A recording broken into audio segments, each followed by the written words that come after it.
Rabi'ah Al-Adawiyah, meski namanya tidak seterkenal seperti Khadijah, Fatimah, dan Aisyah, namun ceritanya sangat melegenda. Ia seorang wanita sufi dari Basra, Irak, yang terkenal karena cinta dan pengabdiannya yang mendalam kepada Allah Subhanahu wa Ta'ala. Rabi'ah Al-Adawiyah dilahirkan di kota Basrah, Irak, sekitar abad ke-8, tahun 713 Masehi. Ia dilahirkan dari keluarga yang sangat miskin dan merupakan anak keempat dari 4 bersaudara, sehingga namanya Rabi'ah, yang berarti anak keempat.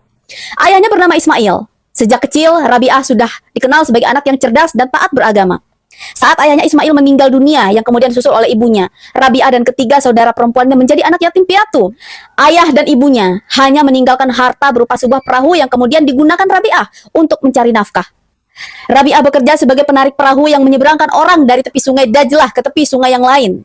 Sementara ketiga saudaranya bekerja di rumah, menenun kain dan memintal benang. Ketika kota Basrah dilanda berbagai bencana alam dan kekeringan akibat kemarau panjang, Rabi'ah dan ketiga saudara perempuannya memutuskan untuk berkelana ke berbagai daerah demi bertahan hidup. Dalam pengembaraannya, Rabi'ah terpisah dengan ketiga saudaranya, sehingga ia hidup seorang diri. Dan pada saat itulah Rabi'ah diculik oleh sekelompok penyamun, kemudian dijual sebagai hamba sahaya seharga 6 dirham kepada seorang pedagang.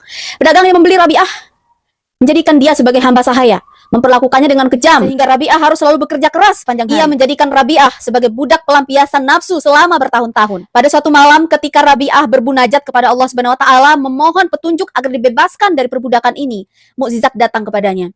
Saat dia sedang berdoa dan melakukan sholat malam, pedagang yang menjadikannya sebagai budak dikejutkan oleh sebuah lantera yang tergantung di atas kepala Rabi'ah tanpa ada sehelai tali pun. Cahaya itu menyinari seluruh rumah, dan melihat peristiwa itu, ia tidak bisa berkata apa-apa. Pedagang itu menjadi ketakutan, dan keesokan harinya dia membebaskan Rabi'ah. Namun sebelum Rabi'ah pergi, pedagang itu menawarkan Rabi'ah untuk tinggal di Basrah, dan ia akan menanggung segala keperluan dan kebutuhan Rabi'ah. Namun karena kezuhudannya, Rabi'ah menolak. Dan sesuai dengan janjinya, ketika ia bebas dari perbudakan itu, maka ia akan mengabdikan hidupnya hanya untuk beribadah.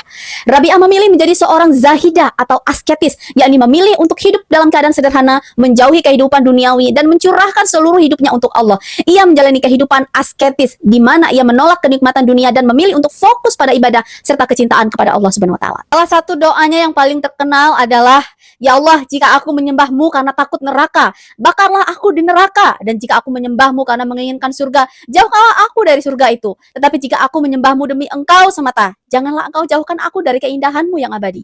Ajaran ini menekankan bahwa tujuan utama ibadah adalah mendekatkan diri kepada Allah semata, bukan karena takut atau berharap balasan.